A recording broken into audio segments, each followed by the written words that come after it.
Ce sont de petits paradis. Des îlots perdus au milieu de l'océan Pacifique, au paysage de cartes postales qui abritent un trésor de biodiversité, notamment des oiseaux marins extrêmement rares. Mais ces oiseaux sont menacés par une espèce envahissante, le rat noir, comme à Wallis et Futuna. Il s'attaque aussi aux tortues. En Polynésie française, sur l'île de Raiatea, ce sont des arbres importés par l'activité humaine qui menacent une merveille archéologique, le temple de Tapu Tapuatea. En Nouvelle-Calédonie, ce sont les cerfs et les cochons ensauvagés qui font des dégâts sur les écosystèmes. Alors sur tous ces territoires, dans le cadre du projet Protège, le programme régional océanien de l'environnement, le PROE, met en place des actions pour lutter contre ces espèces exotiques envahissantes et pour la résilience de la biodiversité.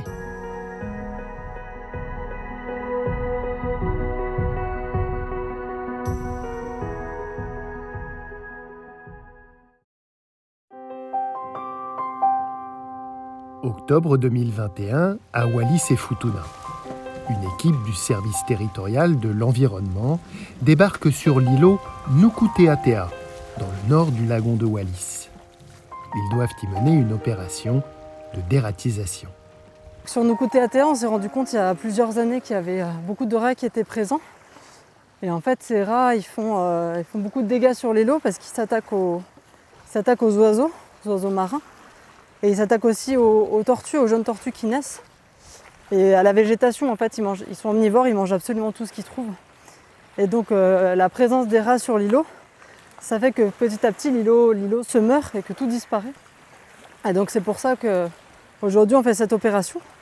C'est une opération de restauration des écosystèmes. Donc en enlevant les rats, on va permettre aux oiseaux, aux tortues et à la végétation de revenir.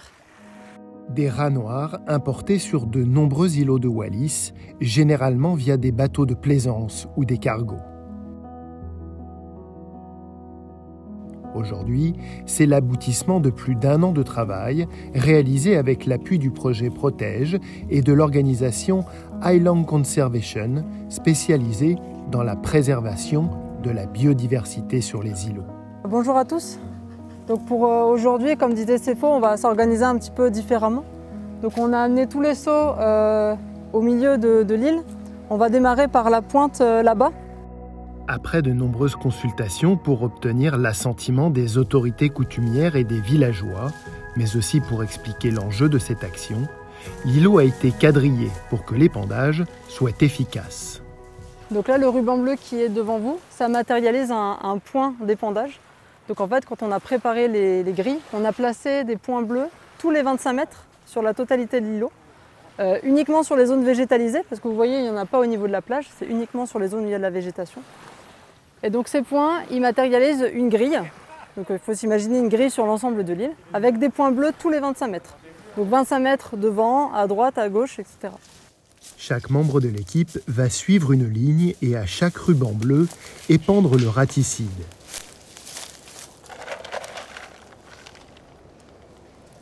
Le produit est projeté manuellement à une dizaine de mètres devant, derrière, à gauche et à droite du ruban, afin de couvrir toute la surface de l'îlot pour éviter que les rats repeuplent les lieux dans quelques mois.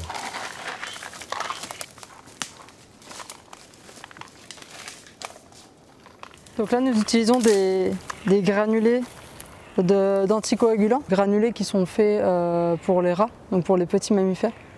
Donc c'est des très faibles doses. Ça veut dire qu'il y a vraiment très peu de risques pour un humain. Il faudrait consommer plusieurs kilos pour qu'il y ait un vrai risque. Ça a vraiment été adapté pour être utilisé dans l'environnement, contrairement aux raticides qu'on peut trouver dans le commerce, par exemple. Il faudra une journée pour épandre la totalité de cet îlot de 300 mètres de long sur une dizaine de large. Et la cinquième, tu essaies de faire un rayon de 2 mètres, vu que tu t'avances. Une vingtaine de personnes ont participé à cette opération, dont Anthony Talvon, agent de lutte contre les espèces envahissantes au service territorial de l'environnement. Essayer de protéger un peu la biodiversité des îlots, c'est un don de, on peut dire ça comme ça, c'est un don de Dieu qu'on nous a donné, c'est joli, c'est beau, puis c'est pour nos générations futures. C'est ça qui me motive, être sur le terrain, puis pouvoir donner le maximum possible pour protéger la biodiversité de nos îlots et de nos îles en général. On a 2 lignes à faire. Pour que l'éradication soit durable, François Fao, coordonnateur protège à Wallis et Futuna, explique que l'épandage de raticides n'est pas suffisant.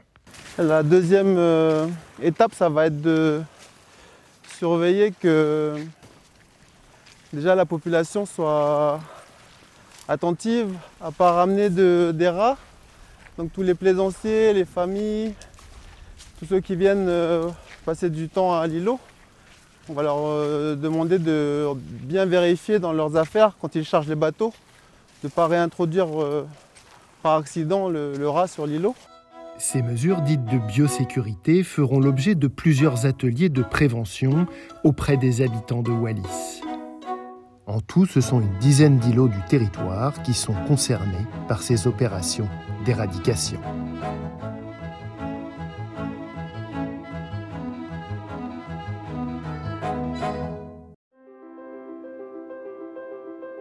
La Polynésie française est aussi concernée par la problématique des rats, notamment aux Marquises, où doivent prochainement avoir lieu des opérations de dératisation.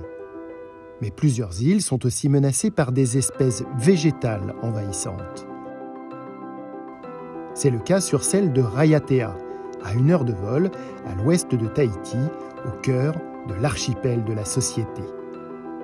Ici, ce sont des arbres non endémiques qui menacent un site unique au monde, inscrit paysage culturel au patrimoine mondial de l'UNESCO depuis 2017, le Marae de Tapu Tapuatea, un temple sacré entre ciel et mer. Alors en fait, l'histoire raconte que quand le dieu Taroa, le dieu créateur, est descendu sur terre en posant son pied droit, donc l'empreinte de son pied droit a créé le premier marais, le marais Vaiarei, donc le marais originel, donc d'où une pierre a été prélevée pour bâtir le marais Tapu Tapuatea, qu'il a ensuite offert à son fils, le dieu Oro, le dieu de la guerre et de la fertilité. Il y a des cérémonies qui se tenaient à l'époque, des grandes cérémonies, notamment comme l'intronisation du roi, du jeune roi, où les préparatifs se tenaient dans la vallée de Aratao. Et donc la procession continuait jusqu'au marais de Tapu Tapuatea, où les prêtres étaient déjà en place et donc étaient déjà en prière, donc commençaient déjà des incantations pour appeler les dieux à descendre et à participer aux cérémonies pour qu'elles se déroulent dans de bonnes conditions de réussite. C'est un site cultuel, mais également politique ancien, qui est au fait le berceau de la civilisation maori et qui est un lieu fort, un haut lieu sacré de réunification des peuples polynésiens. Mais aujourd'hui, une partie de ce site sacré qui se déploie sur plus de 5500 hectares est envahie par des arbres importés par les activités humaines et qui ne font pas partie des espèces patrimoniales du lieu. Leur croissance rapide met en danger l'intégrité du site archéologique. Alors pour faire face à cette menace, un travail collaboratif est engagé entre les équipes de la direction de la culture et du patrimoine, celle de l'environnement et l'équipe protège du programme régional océanien de l'environnement, le PROE. Remana Teriteo est écologue.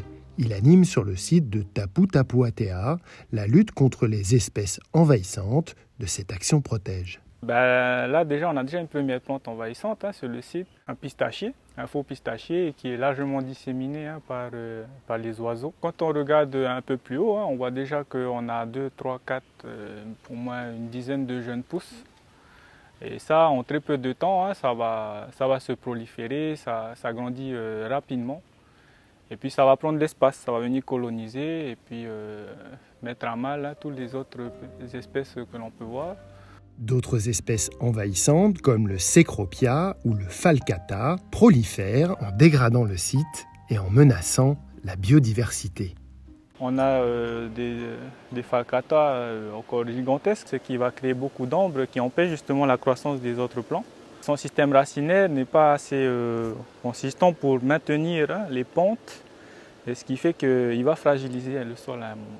Une fois qu'il va être atteint d'une certaine taille, une certaine maturité, il va être gorgé d'eau et il va littéralement péter sous son propre poids et tomber et créer des percées dans la végétation en dessous de lui. Après une phase de prospection du site et de sensibilisation de la population, 2 premières parcelles appartenant à la direction de la culture et du patrimoine ont été choisies pour des opérations d'extraction des espèces envahissantes qui parfois poussent directement sur les pierres archéologiques. Un prestataire a été sélectionné pour bûcheronner les espèces envahissantes avec comme objectif de sauver les arbres patrimoniaux et de préserver le site archéologique. Voilà, l'idée c'est vraiment de garder, d'essayer le plus possible de garder un parterre végétal, que ça soit aux alentours comme sur la structure, pour éviter justement une recrudescence des espèces envahissantes. Et puis c'est ce qu'on va essayer dans les mois à venir de contrôler et de surveiller. Des bénéfices pour la protection des vestiges archéologiques, pour la préservation de la biodiversité, mais aussi pour les agriculteurs et les agricultrices comme Nini Teina, qui exploitent des parcelles agricoles sur le site. Ça fait 2 ou 3 semaines, il y avait eu un groupe de bûcherons qui était là. Et ils ont commencé à tailler un peu. Et j'étais contente parce que j'attendais ça depuis longtemps. Que je remercie beaucoup Raymond. C'est grâce à lui que le résultat est là. Je vois le site. Au début, je disais que je ne suis pas là-bas pour le site. Mais par contre, pour planter, pour que je puisse nourrir ma petite famille. Mais je sais que je suis à côté du site. J'ai toujours un attirement, mais c'est moi. C'est pas comme si je ne suis pas là-bas pour eux. C'est pour ma petite famille. Mais petit à petit, peut-être que quand je prends de l'âge, le site m'appelle, tu vois. Et c'est ça mon truc à moi, je suis très contente. Si Dieu le veut, que c'est nous qui allons continuer à protéger et à nettoyer autour. Afin de restaurer le site, un partenariat avec la pépinière de la commune de Tapu-Tapu-Atea a été mis en place afin qu'elle fournisse les espèces patrimoniales à planter après les opérations de bûcheronnage. Donc on a des espèces très communes que l'on peut retrouver aujourd'hui un peu partout dans le paysage, comme le tiaïri. Là on a une petite plante qu'on a retransplantée, qui vient sur le terrain, c'est du mara. Pour ceux qui ne savent pas, c'est une plante indigène pour le coup. On suppose qu'elle était là bien avant les mapés et que c'était l'un des premiers arbres qui symbolisait finalement la flore d'origine, la flore polynésienne d'origine. On a du tau, du tau qui pousse essentiellement sur le bord de mer, qu'on retrouve beaucoup au bord de mer. On va avoir du fara. Ces jeunes pousses seront plantées prochainement sur le site archéologique pour que les arbres patrimoniaux reprennent le dessus sur les espèces invasives. Des opérations de prospection sur d'autres parcelles seront également conduites en concertation avec les populations locales pour poursuivre l'éradication des espèces végétales envahissantes du site sacré de Tapu-Tapu-Atea.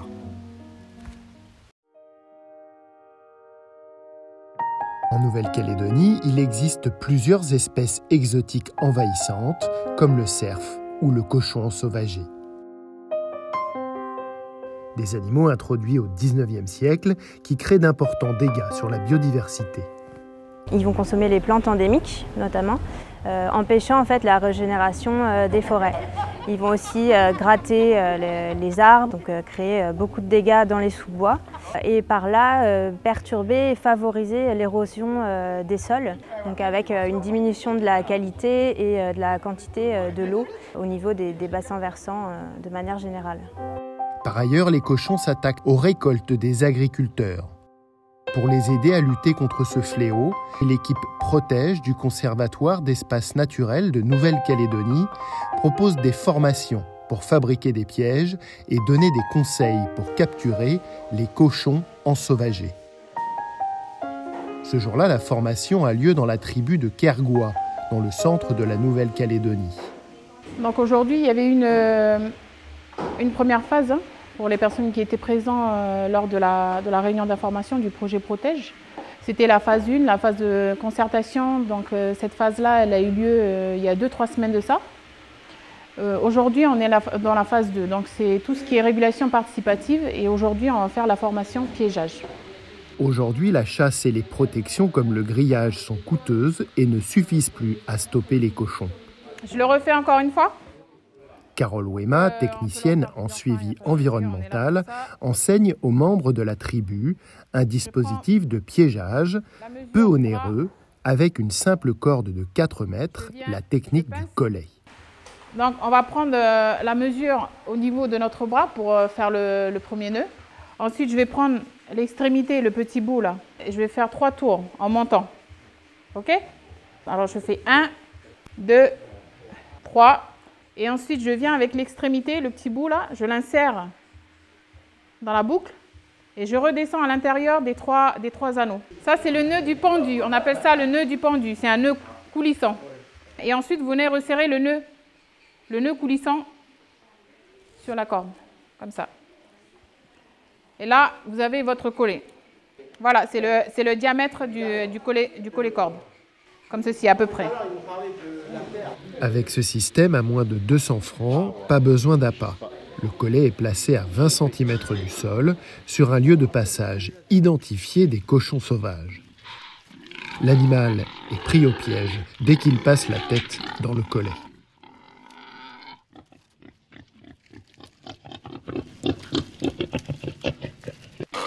C'est vrai que ça dévore tout. Et après, on n'a plus d'aliments comme les ignames, manioc pour pouvoir manger ou les ignames pour la coutume. Voilà, c'est vraiment une nuisance. C'est pour ça que ça nous intéresse beaucoup de venir faire l'apprentissage, de faire des pièges pour qu'on puisse attraper ces cochons-là. Autre technique enseignée ce jour-là, le piège-cage. Donc là, normalement, le cochon il rentre. On va dire que ça, c'est l'appât. Une structure en gabion avec porte coulissante. Le cochon est appâté avec des bananes, de la coco ou du maïs, positionnés au fond de la cage. Dès qu'il tire sur l'appât, la fermeture de la porte est déclenchée et l'animal pris au piège, comme on peut le voir sur ces images. Les pièges sont visités régulièrement afin de limiter la souffrance de l'animal. Il faut savoir que le cochon, et notamment le cerf aussi, raffole des différentes espèces, notamment les semenciers. Donc on cherche justement par ces différentes techniques-là d'éviter en fait que les cochons et les cerfs viennent justement manger ces semenciers pour permettre à nos forêts de se régénérer. Donc on laisse le temps à la forêt de se régénérer par le biais de la régulation, notamment par ces différentes techniques-là, notamment le piège-cage et le collet-corde. Ces cages sont généralement disposées en forêt avant d'intercepter les cochons pour qu'ils ne s'approchent pas trop des champs. 15 cochons en plus. Elle va partir où cette cage? Là-haut. Où ça? Là-haut. En haut de la montagne? Oui. Comment vous faisiez avant? Nous, on fait la chasse. On ne fait pas de piège, nous, c'est la chasse. C'est notre passe-temps aussi. On ne travaille pas, on fait que ça, la chasse. Mais ça sera plus efficace, la cage. Voilà. Ça sera plus efficace pour le cochon. Là. Et le cochon, qu'est-ce qu'il va devenir après quand vous l'aurez attrapé? Dans la marmite. On va manger, voilà. Il mange nos ignames, mais non, on va manger lui. Dans le cadre de cette action Protège, ce sont 170 cages qui sont mises à disposition des tribus avec un suivi des captures.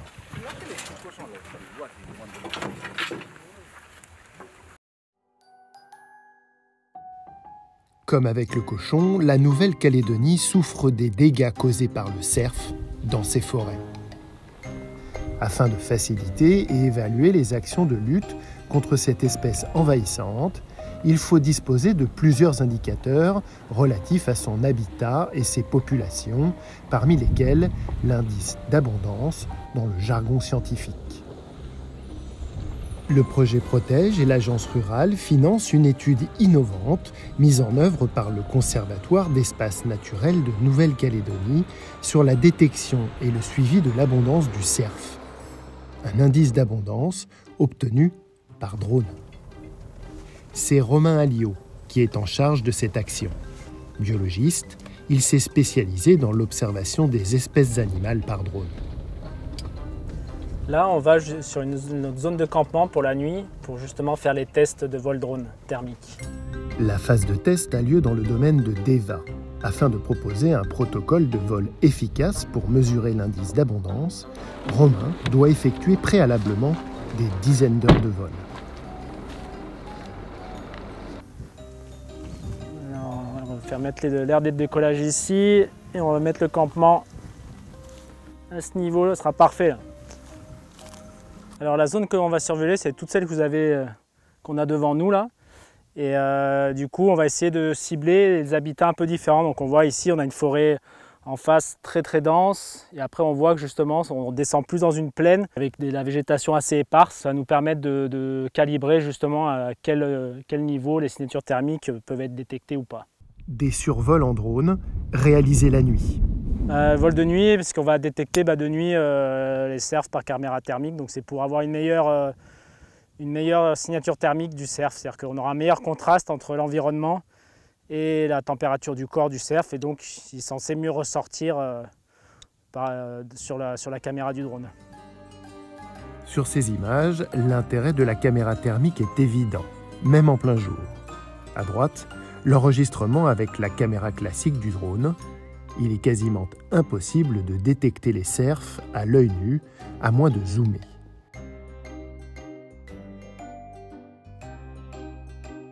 À gauche, la même image, prise par la caméra thermique. Les ongulés ressortent en jaune très distinctement. Je vais sortir la machine, attention. Pour obtenir un tel résultat, Romain utilise un drone professionnel, d'une valeur de 5 millions de francs, bien loin des drones de loisirs utilisés par le grand public. La fonction de ce drone, il est équipé d'un capteur thermique, hybride, avec à la fois vision optique et thermique. Donc là, ici, on a l'optique, là, c'est le thermique, là, c'est un laser de détection qui donne un point GPS précis à plus de 1,2 km. Ce drone va permettre justement de détecter les cerfs de nuit grâce à la caméra thermique et grâce à la chaleur dégagée par le cerf. C'est à la tombée de la nuit que Romain va faire décoller son drone. Oui, bonjour la tour, je vous appelle pour signaler mon décollage de mon drone. Je vous avais appelé hier pour un vol drone au niveau de Guarodeva. Des vols nocturnes très réglementés par la direction de l'aviation civile. Romain a obtenu une autorisation exceptionnelle pour cette opération. Vers quelle altitude 120 mètres max. 120 mètres, ok, écoutez, pas de souci. Vous me rappelez quand vous avez terminé? Oui, c'est ça. Ça marche. Voilà, je vous rappelle dès que j'ai terminé. Merci, à tout à l'heure. Au revoir.